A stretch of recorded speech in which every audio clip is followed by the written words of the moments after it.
Добрый вечер, здравствуйте, в студии Николай Борисов и обзор чрезвычайных происшествий. Самолет, выполнявший рейс по маршруту Оленек-Якутск, во время полета попал в неблагоприятные метеоусловия и получил повреждения. Как сообщают полярные авиалинии, обстоятельства происшествия выясняет комиссия территориального управления Росавиации. По результатам проверки станет ясно, через какое время воздушному судну будет вновь разрешено совершать перевозки. На борту находились члены экипажа и 33 пассажира, в том числе 14 детей. У исправительной колонии номер 6 в поселке Махсоголох на режимной территории в замаскированном тайнике обнаружена крупная партия запрещенных предметов. При обходе прилегающей территории сотрудники колонии нашли замаскированный тайник, в котором находились 19 сотовых телефонов, 3 сим-карты и спиртосодержащая жидкость, перелитая в 24 пакета из-под молока. По факту проводится служебная проверка. В республике тушат 25 пожаров. Как сообщили в Департаменте по лесным отношениям Якутии, действует 21 пожар в Верхневилюйском, Вилюйском, Горном, Кобяйском, Намском, Нюрбинском, Усть-Алданском, Усть-Майском и Хангаласском районах. Локализованы 4, самый крупный в Намском районе на площади 6000 гектаров. В тушении задействованы более 700 человек и 88 единиц техники.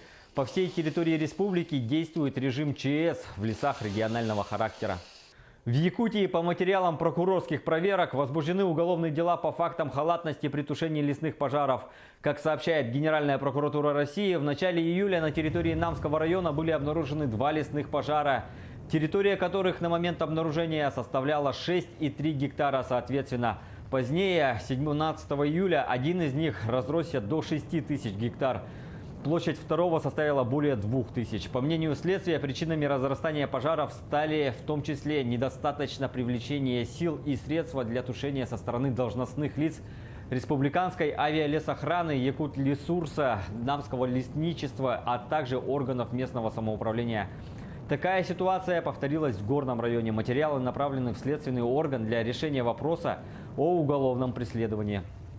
С апреля этого года проведено более 700 рейдов по пожарной безопасности в лесах, составлены протоколы по административной ответственности, вынесены предупреждения, штрафы на более чем 400 тысяч рублей получили более 40 человек. Также выявлено 12 виновников в возникновении пожаров. По виновникам лесных пожаров органами надзорной деятельности совместно лесничеством выявлено 12 лиц по 11 лесным пожарам. Возбуждено 5 уголовных дел. Максимальный срок уголовной ответственности – это 3 лет лишения свободы. Если умышленный поджог – это до 8 лет лишения свободы. А теперь немного о судебной практике. Недавно Верховный суд республики рассмотрел иск жительницы поселка Охотск теплоэнергосервису. Женщина попросила перерасчет за тепло, мотивируя тем, что ей 2 года начисляется оплата, при том, что с 2015 года батареи отопления в ее квартиры отключены, так как она перешла на автономное электрическое отопление. Она исходила из того, что после того, как перешла на индивидуальное отопление, не получает услуг центрального теплоснабжения, ну и не должна его оплачивать.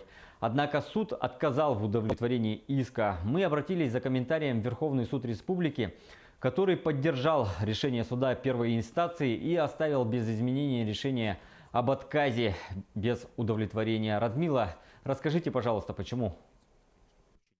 Федеральным законом о теплоснабжении предусмотрен запрет перехода на отопление жилых помещений в многоквартирных домах с использованием индивидуальных квартирных источников тепловой энергии. Данный запрет установлен в целях сохранения теплового баланса всего жилого здания, поскольку при переходе на индивидуальное теплоснабжение хотя бы одной квартиры в многоквартирном доме происходит снижение температуры в примыкающих помещениях, нарушается гидравлический режим во внутридомовой системе теплоснабжения. Таким образом, действующее хорошее нормативно-правовое регулирование не предусматривает возможности перехода одного или нескольких жилых помещений в многоквартирном доме с центральным теплоснабжением на иной вид индивидуального отопления. Вашингтонский суд оставил россиянку Марию Бутину под стражей. Суд не отпустил под залог россиянку, которую обвиняют в ведении деятельности в интересах иностранного государства без соответствующей регистрации. Подробности в репортаже «Рейтер», рассказывает Алена Островская. Федеральный окружной суд Вашингтона в среду постановил оставить под арестом Марию Бутину до начала слушаний. 29-летнюю россиянку обвиняют в связях со спецслужбами своей страны и незаконном лоббировании интересов Кремля. На заседании суда прокурор показал фото, на котором Бутина встречается с предполагаемым агентом российской разведки, а также обнаруженную в ее квартире записку с инструкциями о том, как отвечать на вопросы о работе на ФСБ. По данным следствия, выпускница американского университета в Вашингтоне работала с одним из высокопоставленных российских чиновников и 2 американцами. Их имена не называют. А также она принимала активное участие в мероприятиях различных стрелковых ассоциаций. Обвинение утверждало, что в случае освобождения под залог женщина могла бы попытаться сбежать, обратившись в посольство России. Бутина настаивает на своей невиновности. Официальный представитель МИД Мария Захарова в среду назвала арест россиянки, цитата, «политическим заказом, притянутым за уши». А на этом пока все. Берегите себя и хороших выходных.